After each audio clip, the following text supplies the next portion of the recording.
dengan segala perbuatan, dengan segenap hatiku, Kau menyinari diriku sampai ke ajalku.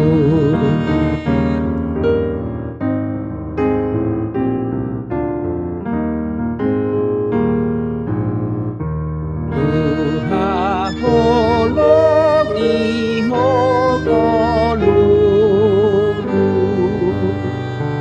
ai hodo ale aleki,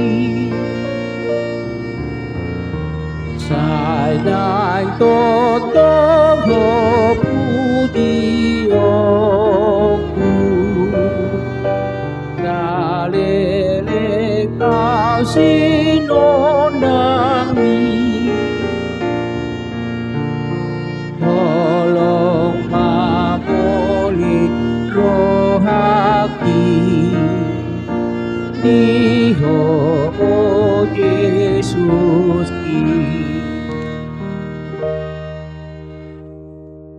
Salam sejahtera bagi Bapak, Ibu, dan Saudara-saudari yang terkasih dalam nama Tuhan Yesus.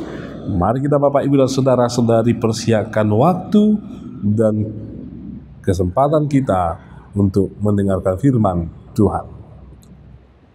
Kasih karunia dari Allah Bapa dan dari anaknya Tuhan Yesus Kristus menyertai kamu sekalian. Amin. Mari kita buka firman Tuhan yang tertulis dalam Ulangan 8 ayat 18.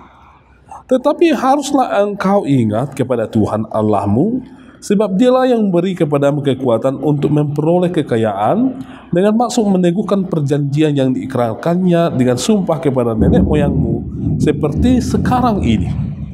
Demikian Bapak, Ibu, dan Saudara-saudara pembacaan firman Tuhan. Nas ini Musa katakan kepada bangsa Israel ketika bangsa Israel akan memasuki tanah Kanaan, yaitu tanah perjanjian, setelah mereka sudah berpuluh-puluh tahun berjalan di padang gurun untuk menuju tanah Kanaan, di mana sebelumnya mereka setelah keluar dari perbudakan Mesir, mereka sengaja dibuat Allah diberikan pelajaran supaya mereka semakin matang dan dewasa di padang gurun dan menjadi seperti umat yang tangguh dan tidak mudah merengek atau tidak mudah patah semangat ketika mereka menghadapi tantangan yang besar. Namun ketika mereka sampai di perbatasan menuju tanah Kanaan itu, Musa mengingatkan kepada bangsa Israel bahwa mari review dulu ke belakang. Mengapa kita bisa sampai di sini? Mengapa kita masih bisa punya keturunan? Mengapa kita masih bisa eksis, mengalami hal-hal yang spektakuler sampai kita bisa melihat tanah Kanaan sekarang ini?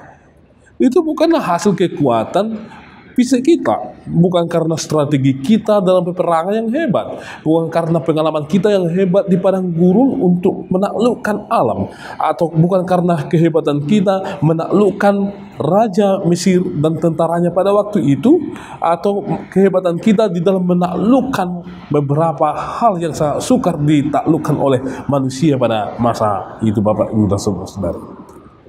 Musa mengingatkan kepada bangsa Israel supaya mereka tidak menyombongkan diri, supaya mereka tidak menganggap bahwa peristiwa mereka bisa sampai ke tanah Kanaan itu adalah hasil dari usaha mereka, pekerjaan mereka, hasil dari pikiran mereka, atau jeripayah mereka, Bapak, Ibu, dan Saudara-saudari. Tapi semua itu adalah hasil dari kasih karunia Tuhan yang menopang mereka, yang menolong mereka, karena Tuhan cinta kepada bangsa itu, karena Tuhan memang sudah memilih bangsa Israel menjadi umat kepunyaannya. Sehingga Tuhan melakukan apa aja, Bapak, Ibu, dan Saudara-saudari, untuk masa depan dari bangsa Israel itu, Bapak, Ibu, dan Saudara-saudara. Hal yang bisa kita petik dari nas ini, Bapak, Ibu, dan Saudara-saudara, bahwa di dalam kehidupan kita sekarang ini, apapun yang kita alami, Bapak, Ibu, dan Saudara-saudari, itu adalah buah dari berkat Tuhan dari hari ke hari semenjak kita dibentuk Tuhan di dalam rahim ibu kita hingga kita eksis sekarang ini. Itu bukanlah hasil dari kekuatan kita, Bapak, Ibu, dan saudara-saudari. Ada orang yang menurut dia sangat pintar, tetapi Bapak, Ibu, dan saudara-saudara, tidak semua orang yang pintar itu, orang yang luar biasa pengetahuannya itu, menjadi orang-orang yang bisa memimpin, menjadi orang-orang yang bisa mengolah lahan atau mengusahakan berbagai usaha. Jadi tidak notabene semua orang-orang yang pintar itu dipakai Tuhan untuk menjadi penguasa atau menjadi orang-orang yang mampu untuk mengusahakan berbagai hal. Namun Tuhan juga adil. Tuhan memakai orang-orang yang biasa-biasa saja atau di bawah biasa-biasa saja dalam berbagai hal, Bapak, Ibu, dan saudara-saudara. Jadi Bapak, Ibu, dan saudara-saudari, itu semua dirancang Tuhan perjalanan hidup kita ini, sehingga yang mau kita katakan yaitu bahwa semuanya itu kita tidak patut sombong atas apa itu yang diberikan Tuhan kepada kita. Apakah itu keturunan, apakah itu berkat materi yang diberkati oleh Tuhan, atau kecerdasan, kemampuan kita, dan berbagai hal, Bapak, Ibu, dan saudara-saudari, termasuk talenta-talenta yang kita miliki. Itu adalah segalanya anugerah yang daripada Tuhan, agar kita, Bapak, Ibu, dan saudara-saudari, menjadi manusia yang semakin menyadari bahwa seluruhnya yang saya miliki ini adalah dari Tuhan. Untuk itu, Bapak, Ibu, dan saudara-saudari, mari mensyukuri atas berkat Tuhan dalam hidup kita. Mari mensyukuri perjalanan hidup yang dirancangkan Tuhan bagi kita, Bapak, Ibu, dan saudara-saudari. Jangan pernah pakai berkat Tuhan itu untuk cara kita menyombongkan diri di hadapan Tuhan dan di hadapan sesama, Bapak, Ibu, dan saudara-saudari. Karena Tuhan tidak senang melihat hal yang demikian.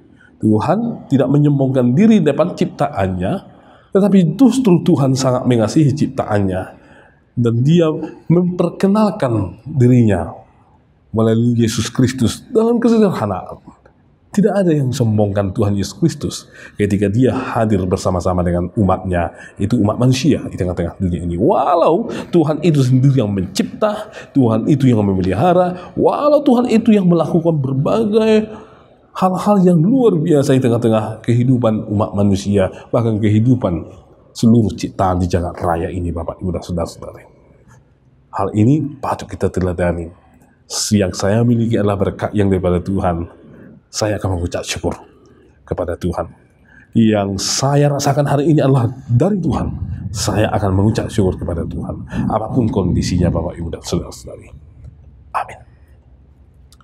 Ya Tuhan, kami sungguh bersyukur firman-Mu mengajarkan kepada kami bahwa segala sesuatu yang Tuhan anugerahkan bagi kami tidak patut kami sombongkan.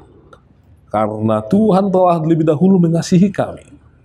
Tuhan telah memberikan teladan yang baik dalam kehidupan kami melalui Tuhan Yesus Kristus, di mana Tuhan Yesus Kristus adalah Bapa yang adalah Allah anak yang ikut juga mencipta alam semesta dan juga memelihara ciptaannya.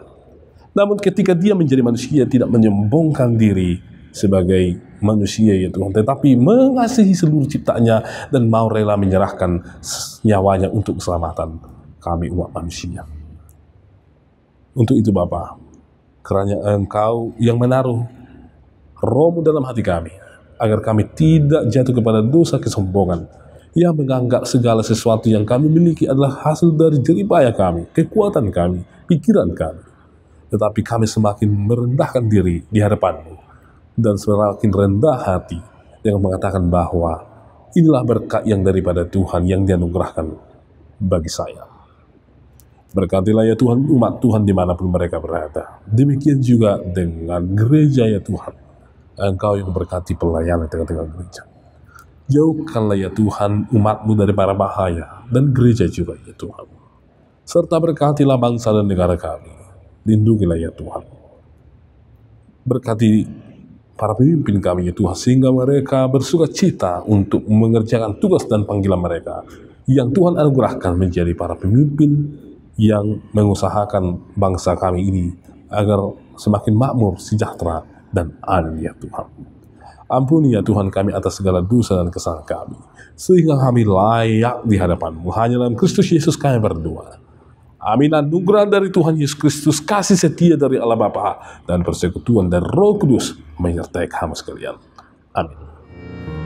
Sadang totoo pujianku, kalele kau sinonami, tolong mapoli roh hati.